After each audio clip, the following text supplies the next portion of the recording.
Thank you, Pastor Mario.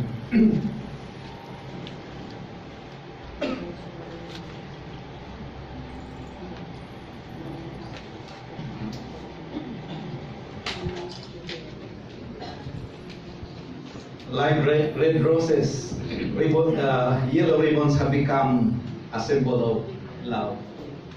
Parang hindi masyadong angkop sana ngayon kasi dito sa atin sa Philippines ay mga dilawan ay parang hindi masyadong. But it has become a symbol of intense love, especially to those who have been away yet are coming home. This was the love shown for the American hostages in the Iran crisis, for those of you who have remembered. Na-remember niyo yan? Siguro kami lang mga matatanda-tanda. Yung Iran hostages. Okay, this was the case, of course, of for Ninoy Aquino when he was coming home, only to be murdered at the airport. And then there was the subsequent Yellow Ribbon Revolution that placed Cory in presidency of the Philippines. Nangyari din ito yung may Iraq drama for Angelo Gatos. There were a lot of yellow ribbons. And I think there was also this OFW from Singapore, Concepcion. This phenomenon is definitely influenced by the ballad Tie a Yellow Ribbon. How do you remember that? Siguro kami lang na matanda, ha? Sabi ng aking mga anak, yung music mo ay old masyado. Okay? If you receive my letter telling you I'll soon be free, then you'll know just what to do. If you still want me, di ba? If you still want me, tie a yellow ribbon. Okay. It's a story of a prisoner who was coming home and he was not very sure kung ang kanyang asawa ay tatanggapin pa siya. Sakay siya, I'm on a bus and I'll be passing by our place and there's an oak tree, and if you still want me, tie a yellow ribbon. I don't know what happened there. Huh? Ang daming yellow ribbon ang natay yata because he was welcome home. We have a yellow ribbon story in the Bible. It paints the love of God for sinners who decided to come home. And what God will do with sinners who decided to come home. Let us open our Bibles. Luke chapter 15. Siguro hindi na natin i-project dyan. Nagustuhan ko yung style ni Dr. Yuma. Talagang you open the Bible, ha? Hindi lang nga ma-project. That's good. Sabi nila, noon, sino nagdala ng cellphone? Maraming may dala. Sino nagdala ng Bible? Wala. Pero ngayon, cellphone at saka Bible nandiyan rin. Okay. Luke chapter 15 records the parables of three lost things. The lost sheep, the lost silver coin, and the lost son. The sheep was lost out of the fold. It had no intention of being lost. Nevertheless, it was lost. Luke chapter 15, 11 to 31. Sorry. The silver was lost in the house. It was lost because of somebody's carelessness. I hope nobody in the community of God's believers will be lost because of my carelessness, because of your carelessness. The shepherd goes after the sheep until he finds it and brings it home. The woman searches for the silver until she finds it.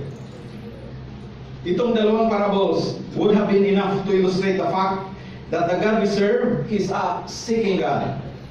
He is a pursuing God. When Adam and Eve fell into sin, He was the God who said, "Where are you, Adam?"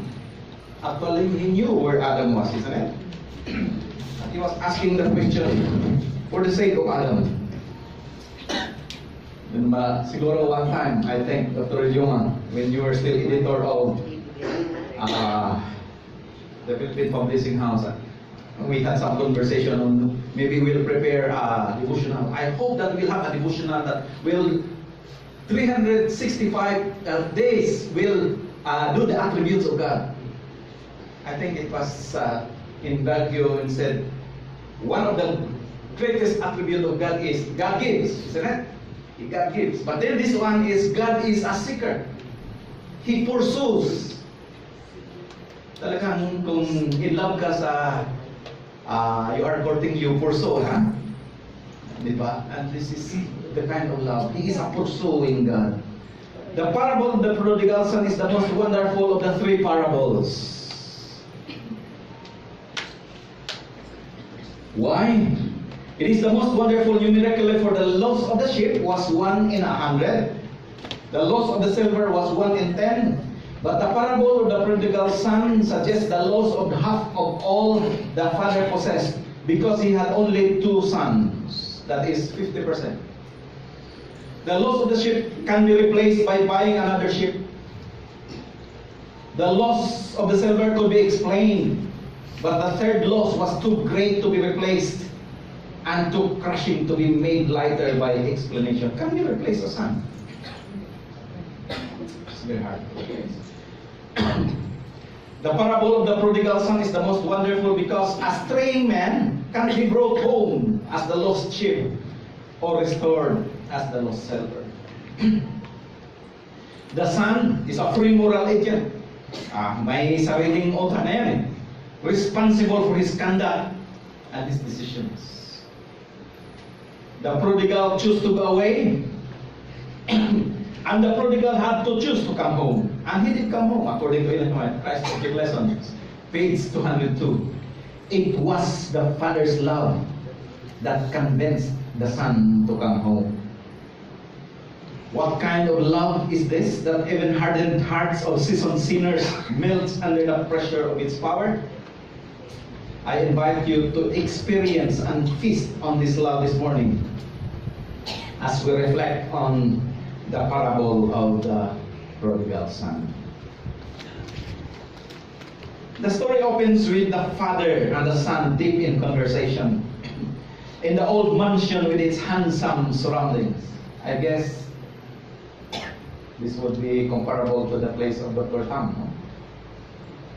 The mansion is in the midst of a huge plantation with beautiful gardens, rare flowers, and fountains and orchards of delicious fruits. It is bordered by rich fields and rolling pastures with ample herds and flock. You can picture the father as a noble, countenance, kind, indicating he has reached the age where strength and gentle. But the son, this son, prodigal son, is restive. He is discontented. He reached the age where he thinks, alam ko na. He knows more than his father. He is weary of the surveillance of his father's eye. In fancy, I would like to think that the home is located in a hill country na kitang-kita mo yung siguro if you are in Tagaytay, kitang-kita mo yung Manila. The city could be seen from that vantage point. He has learned the gaiety of that. He has heard the gaiety of that far country, and for some time he longed to see its sights. He wanted to taste its pleasures and revel in its freedom. He wanted to snap those fetters and restraints that bounded him, and his gay spirit is turning into wild, ungoverned impulses. Talagang parang hindi mo na mapipigilan. And in that young man, we have a picture of the beginnings of the growth of sin. The urge to do as you please. Yung bang, ang sarili. The determination to have their own way. Because basically, sin is independence from God. The purpose to be independent of God. And I sometimes see myself in that young man. And I guess if you are like me, you sometimes also feel the same. In this case, we can all be prodigal sons. Well, the son demands the division of the property. That seems to be nothing wrong with that. Anak naman. Dalawa lang siya. After all, legitimate na anak. But according to the Jewish law of inheritance, if there were two sons, the elder must receive two portions, and the younger a third of all the property. But to this share, he had no right to claim during his father's lifetime. But the son, this prodigal son, has made up his mind. He wanted to be on his own. He wants to have his own way. His heart was in that far country. And it wasn't long before he was in such body also. So, the Bible says, guard your heart with all diligence, for out of it are the issues of life. It's physically internal, isn't it? It's within. It's not external. Na ano yung nasa loob. Minsan kita natin yung labas, okay. Ha? Itong mga colportor. I know that maraming mga colportor dito, may joke sila. Sabi nila, minsan daw may mga tao na ang lakad parang patriarchs and prophets. Ha? Pagpunta sa church, ha? Prophets and kings, parang ang gate. And then saves to ang mga dreams daw ay parang Desire of Ages. But kung puntahan mo sa bahay, doon sa private lives ay great controversy. That's within ang importante. What is within? Now let us trace the story. Verse 13 starts with, not long after that, the young man got all he had, set off for a distant country. Prodigals don't develop. Don't develop immediately. Have you parting? Have you seen the parting of this father and son? You see, I have many times. I grew up in a place where it's physically almost like this. If you go to San Juan del Sur, you can see from the foothills of Malindan Mountains the full Salud Valley. I can still remember when I was about 5 years old. We went up to the higher place of our farm with my grandfather, and I saw the sea. At 5 years, I have never been to the sea. And I told my grandfather, ano yan? Ano yan? Ang laking balon. Sabi niya, hindi yan balon. Ano yan? Dagat yan. And I still remember that one of my dreams, that one day when I grow up, I'd like to go to the sea. It's unfortunate that it was only after I graduated from college that I was able to cross the sea from Mindanao to Cebu. Anyway, this man longing for something beyond, but they grow gradually. First, prodigal at heart, still going to church occasionally, reading the Bible, praying once in a while. The externals are still there. Then he decided to leave home completely, and he became a prodigal. In fact, prodigalism is in the heart. It's not on the outside. Have you ever pictured the party of the father and the son? I have many times. You know, property in those days, chiefly by livestock. If you go to Africa now, ganito, at least hindi naman lahat of Africa, in many places in Africa. I visited our university in Zimbabwe, in Sulusi University. I had a student here before. Sabi ko, Pastor, he was a teacher there. Sabi ko, so, you have a farm, ha? Sabi niya, oh, I have a farm. Mga ilang hectares? Sabi ko, maliit lang, 150 hectares. 150 hectares. Kasi doon sa kanila ay sabana, plain masyado by the thousands. Ano nandiyon? Doon, siguro, sabi niya mga 150 heads of cows there. At saka, binibisita na lang. You know? This was their life. They were mostly property in livestock. So, I can see that the fancy caravan the boy has assembled during the time of his departure, with its camels, its goats, its sheep, and its cattle. Of course, the home that is pictured by the Savior is a Sabbath-keeping home. Siguro Sunday morning yun, he was to take the start for that far country. And I can almost see him take the caravan to a halt before that old mansion. May malaking gate. I can see him open the gate and down the walk. And he said, "Well, Father, I have come to say goodbye." And he extended his hand. And the old man's voice is choked with tears. He grasped the boy's hand in both of his. And at last he says, "My boy, don't forget that I love you. If you ever want to come home, there will always be a vacant chair for you. The door will never be locked until you are home again. For no matter what you do, you can keep God from loving you." Yun ba? Magandang, no matter what you do, you can keep God from loving you. Amen? Amen. So the boy reaches the far country, and he squandered his wealth in wild living. He was a prosperous prodigal. He had the best chariot and the best horses in town. He lived in style. He spent freely. He had a host of friends. He was one of the hot bloods in the city. He was with the wrong crowd. And how he reveled in his freedom. No hampering restraints for him now.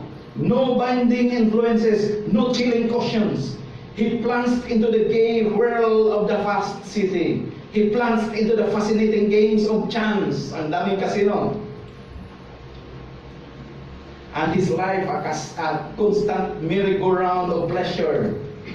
The days were crowded with amusements. The nights were filled with dissipation and sin. Parang you can see what he has done. How he pitied his stupid brother. How he disdained the dull home he had left home. No slavery for him, just freedom. Utter freedom and abandon. He lived and fast and hard. He plunged into the depths.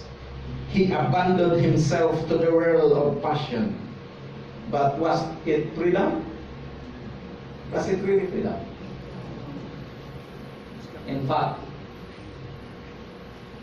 and he was sent unto his field to feed the swine. He became. The prodigal son was having a royal time, but verse 14. But after he had spent home, has spent all, he began to be in need. The bottom dropped out of his pocketbook. His cattle, his sheep, his camels are gone. He has found the last thing of any value. Maski sapatos, wala na. And he was hungry. And he tramped the streets with weariness until he saw the sign, "Wanted, poultry boy." And he took the job. And he became a slave. What an inglorious ending for such an auspicious start. The prodigal wouldn't live with his father, but now he is compelled to live with the pigs. He was determined to have his own way, and instead he ended up becoming a slave to an unscrupulous businessman. In fancy, I can see the prodigal with his last biscuit gone. Wala na talaga makain. His clothes are in rags. His eyes are sunken. His cheeks hollow. His lips parched. Just sitting there listening to the Syrian pigs crunching the husk of those pods, the carob tree. Now, he is penniless. Wala ng pera. Now, he is friendless. Now, he is hopeless. What a tragic picture, what a wreck. Now, as he saw the pigs eating, he became so hungry. The Living Bible translated verse 16 as follows. The boy became so hungry that even the pods he was feeding the swine looked good for him. Pwede na lang kainin, wala nang iba. But the pods are so filthy and dirty. Alam niyo itong tinatawag nilang, yung kinakain ba ni John the Baptist? Yung, karo na siya. Oo. So, aakyat ka doon, kakain, ayan. So, makain yan. Yung para bang dito sa atin ay ipilipil, biatilis, ha? Kinakain niya namin biatilis. Okay. But then you can shake the limbs and then some fruit will fall down. The boy became so hungry that the pads seemed so filthy and dirty, he was willing to. So perhaps he climbed up the tree, reaching out for a few struggling pads out of the ends of some limbs. He shakes the limbs vigorously, dropped 2 or 3 fruits onto the ground. He scrambled hurriedly down. But before he can reach them, the pigs have eaten them. Kasi hungry din yung pigs. There was famine in the land. He climbs again until weak and weary with fruitless process and alone with the greedy pigs. He sits down with his face homesick, heartsick, and he began to think. This is the first time to think since he left home. Ang problema kasi sa mga prodigal is they don't think. Doon lang ba minsan sa feeling? Doon lang ba sa, yung whatever caters to the senses? Na hindi masyadong nag-think. If only he sat down and thought during the early days of his wanderings, he would have saved himself from many unnecessary woes and misery. But what did he think about? I suppose he thought of what he had lost. He lost his freedom, he lost his health, and above all, he lost his good name. And as he thought, he realized that there is one thing he never lost. Ano kaya? He never lost his father's love. No matter how far he had wandered from home, he knew that his father still loves him. He can almost hear him say, no matter what you do, you can't keep me from loving you. It was this father's love that brought him back to his senses. It was that love that made him realize that he had played the fool. He saw the hollowness of his situation because of that love. The grievous mistake he had made, he saw that it was wrong because of his father's love. Parang because of God's love, then we don't feel. Because of God's love, we don't. We put Him first. The pleasures of sin had lost their halo because of the memory of that love.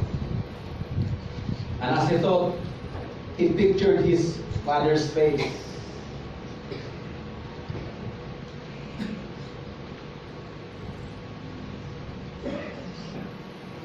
He pictured his father's face, his home, the food, the vacant chair, around the table, the open door. He realized that the really good time he ever had was at home.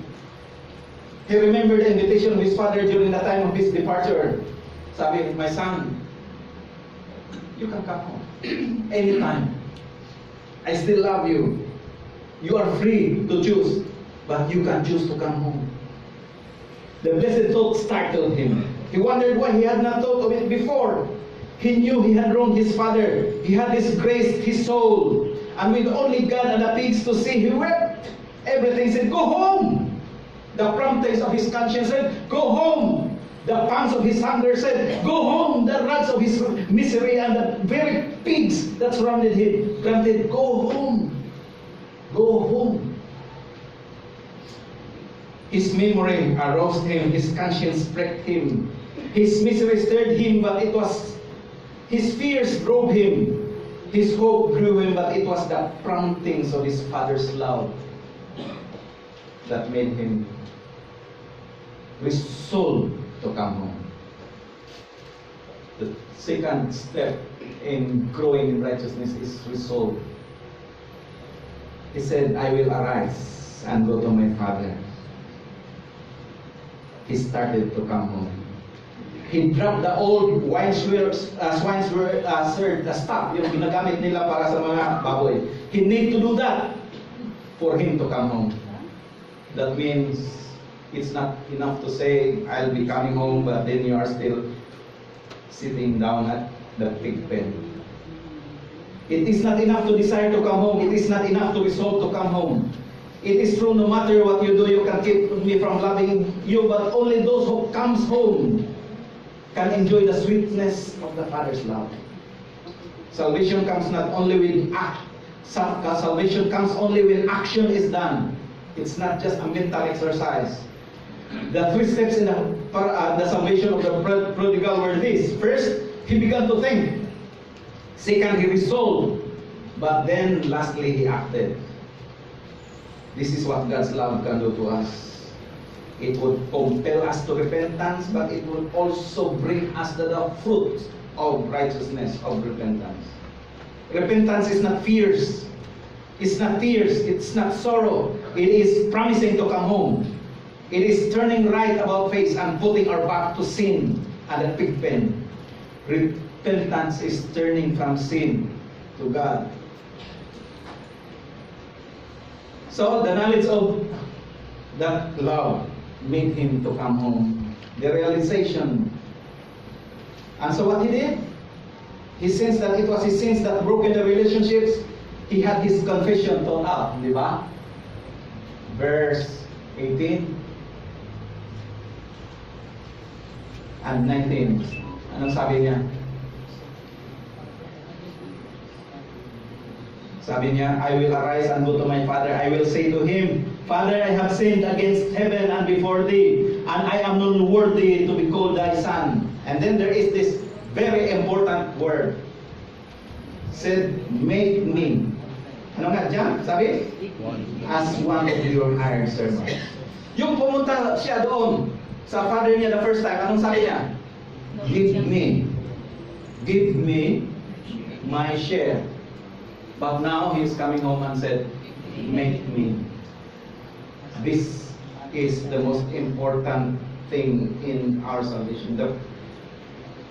With a contrast of make me, of his confession, to the original demand of give me. Give me is the climax of self-will, of disobedience, the outbreak of an inward condition. It is the beginning of darkness. Give me was the beginning of sin. And I'm very sure mga kapatid na hindi tayo immune dito, di ba?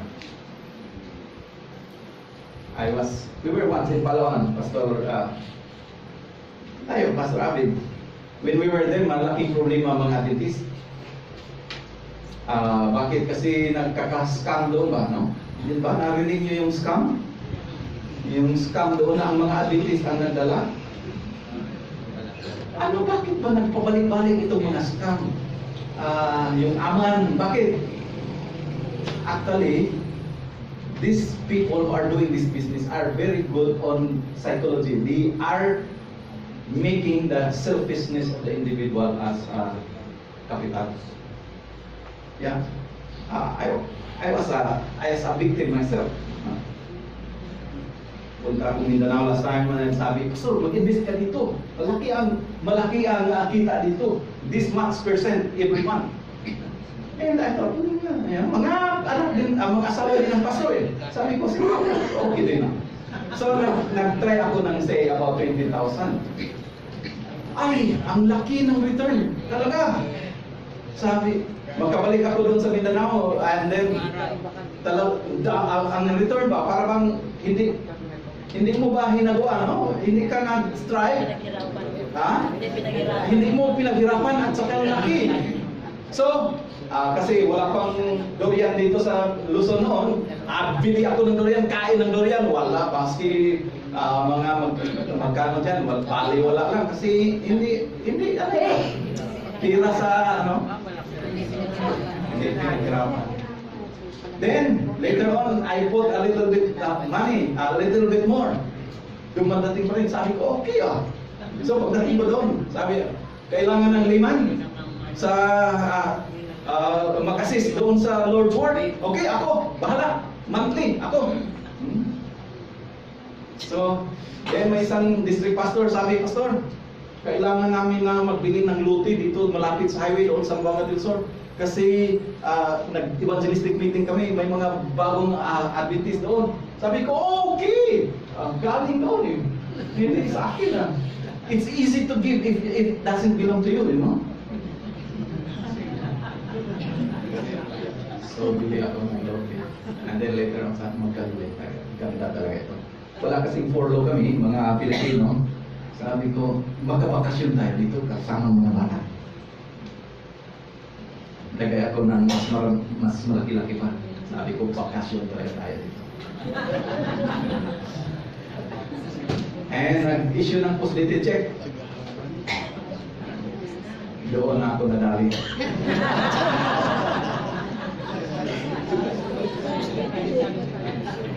Asawa pa naman ng pastor. Sabi, huwag mo nang ikas ang check ha, wala pang pundo yan. Wala. Kabalik ako dun, hindi na, parang kukulo na yung dugo ko kung makita ko.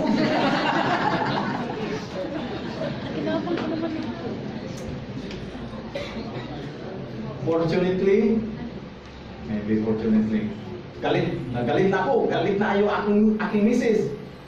Pero wala naman tayo masyadong pera, no? Pero habang naupot na ano doon. It's not naman fortunately, but unfortunately, she died of a car accident. Nawala na yung aking laking misis. But when I thought about it, it was not her fault. It was not their fault. It was my fault. It was because of my greed. Nadali ako because of my greed. Because I was thinking of me. Maski nga, it was the pretext of helping the Lord's work. It was really because of my greed. And this is the start. Give me. Make me is the expression of submission. Make me is a demonstration of surrender. And as the love of the Father exacted surrender from the prodigal son, so with the love of God can do in our self-willed, self-centered lives. Verse 20. The prodigal started on the long trail home, disheartened, clad in rags, without shoes on his feet, weak and emaciated. Anong sabi niya dito? Hindi ko kasi makita ang screen from here. Okay? He travels along the dusty road, passing familiar places, and at last his journey is nearly ended. He has reached the bottom of the hill, from the top of which he can see the old home in the distance. Now he finalized his re-entry plan to his father's home. He plans to sleep around the back door, take his chance as a servant. He will live in the servants' quarters. He never expects to sit at his father's home again, a table again. He will simply take what is left over. He will be contented with this because in his own judgment, he deserves worse than this. Human judgment demands that he should now become a servant instead of a son. Gaba?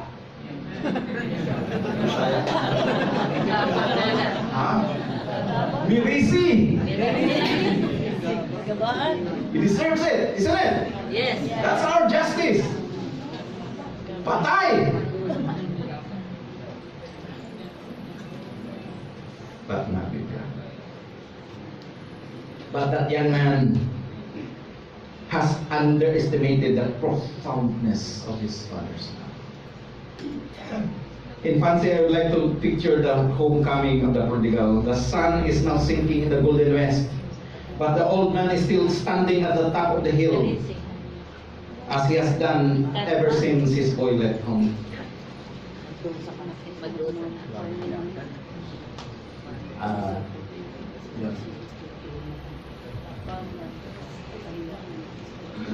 Siguro ganyan. The sun is now sinking in the west, but the old man is still standing at the top. He has done this ever since his boy left home. This afternoon, he is shading his eyes and looking down the road, patiently waiting, as he has done so many times in the past. And on the horizon, he sees a speck. Kita niya yung parang maliit muna. It grows larger and larger until at last it assumes the proportion of a man.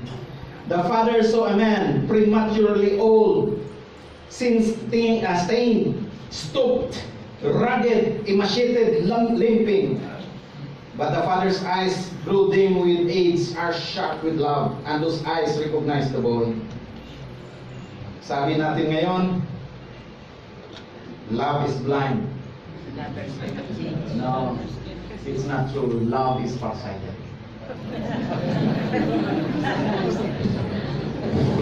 Malayo pa masyado ang boy, di ba? Kayo, if you are really familiar, you are in love, maski buhok lang, misis mo yan, di ba? Alam ko, may game sila doon sa Ayas noon na yung lahat ng mga lalaki ay takpan ng blind, yung no, ang lalaki ay takpan ng kumot. And then mga babae, tingnan yung ang ano na lang, paa na lang. And then sabi, okay, ito ang husband ko. And then, kunin yun. And if you really don't know your partner, mapahiya ka.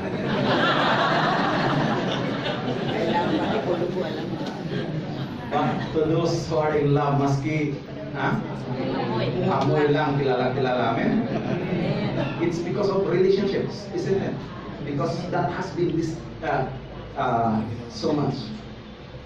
Yes, the prodigal came home to his father, but there is a greater truth than this. My Bible says the father ran to his son, threw his arms around him and kissed him.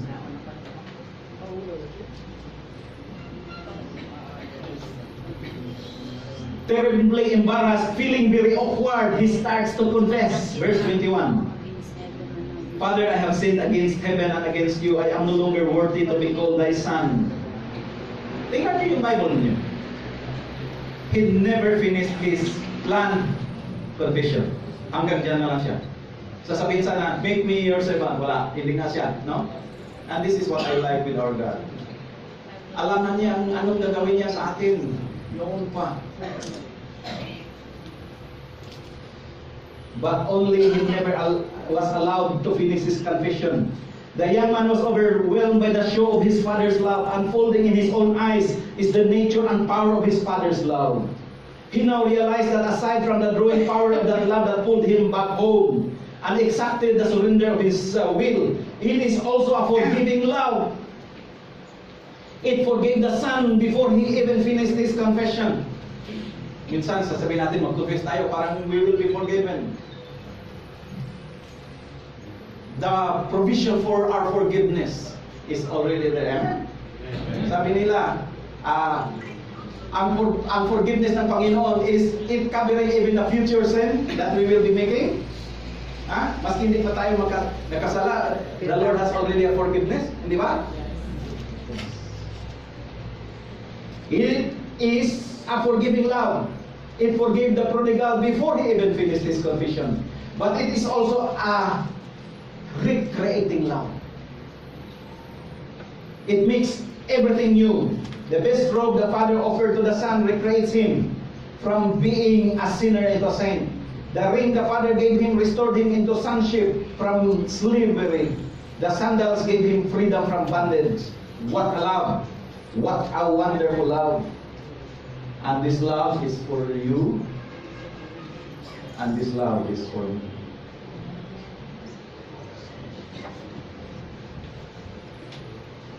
If in one way or another we have walked the prodigal road, the Father's heart has been with us every step of the way. But you don't have to be a prodigal to be loved. But His love is not only offered to the prodigals, to the tax collectors, to the sinners. It is also offered to the Pharisees, to the proud, to the self-righteous, to the hypocrites. The story did not end with the prodigal eating and feasting at the table with the father. Parang maganda sana yung climax doon, di ba? No. Anong nangyari?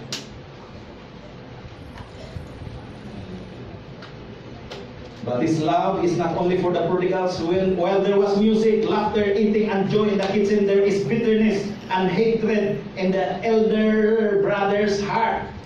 Nandoon lang siya sa bahay, pero galit. Nandoon sa bahay, but he was not enjoying too, because there was hatred. He just arrived from an exhausting day in the farm. Ang ganda, ang galing magtrabaho.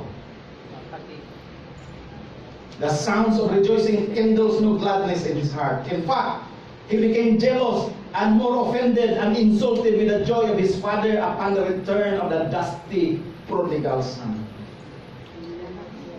But this man is also thinking about himself only. He immediately thought of himself, what did I receive from serving my father faithfully? Nothing. And the final analysis, he served his father not because he loved him, but because of the reward of a circumspect life. We serve God because minsan ang ating kasing motivation of serving God ay minsan if I serve God, then itong blessing sa akin. Will God will not bless you even if you are not good? Minsan sa ating evangelistic meeting, no? In my father's house are great, big mansions. Kaya nga, yung pumupunta sa ating evangelistic meeting at saka nag-accept ng truth is yung walang bahay. Kasi wala silang bahay dito eh. Gusto pupunta sa heaven. Walang bahay. Pero yung mga maraming bahay dito, sabi nga, bakit pupunta pa kami sa heaven? Yun lang naman pala, ang dami naman yung bahay dito. Yung Maslow's hierarchy of needs, di ba? So doon natin natatarget minsan lang yung physical needs and on. But it's more than that, isn't it? It's just in the final analysis, he was serving his father not because he loved him, but this attitude has made him also a servant, being instead of being a son. This son is also lost, but he is lost within the household. He is lost, and the situation of this son is even worse than the prodigal. Why? Because he is lost, but he is not. Hindi niya alam that he is lost. And if you don't know that you are lost, you will never go back. You will never come home. This elder brother is so lost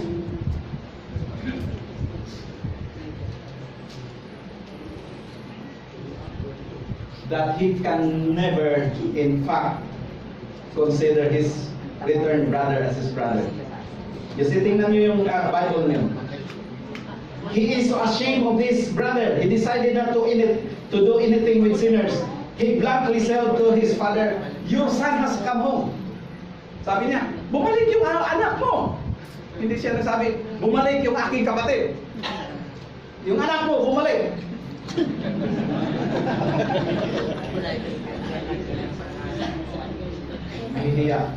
Nahihiya sa brother kasi minsan ay nakita doon sa merkado na nag-cigarette minsan. And sabi, ano yun? You see, Ellen White said this. Self-righteousness not only leads men to misrepresent God, it makes them cold-hearted, critical toward their brethren. I'm sorry to say this, but sometimes sabi nila, hindi tayo naman sana angry. Angry saints.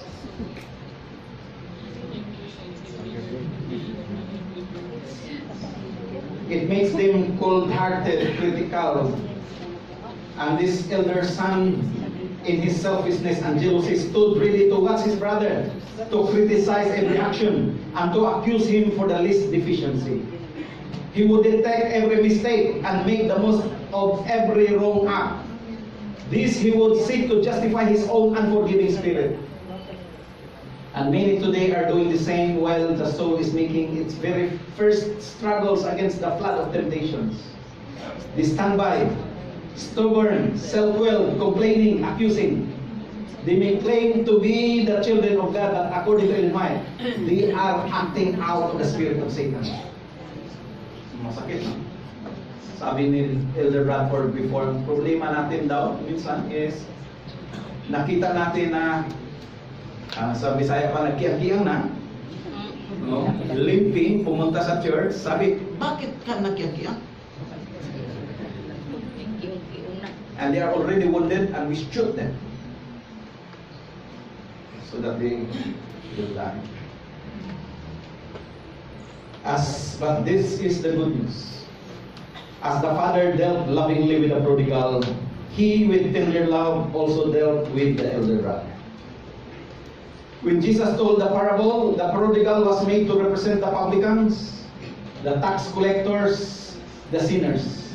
The elder son represents the Pharisees, the proud, the hypocrites. The prodigal can represent many of us, if not all of us here. The elder son can represent some of us, if not all of us here. Who is your counterpart in the parable? The prodigal? The elder son. You don't have to answer this question now. It is between you and your God. It really doesn't matter. All of us needs forgiveness, isn't it? Amen? Amen. All of us needs to repent. All of us needs to surrender. All of us needs to be reconciled. All needs to come home. What really matters is that God is for us. What really matters is that God is love.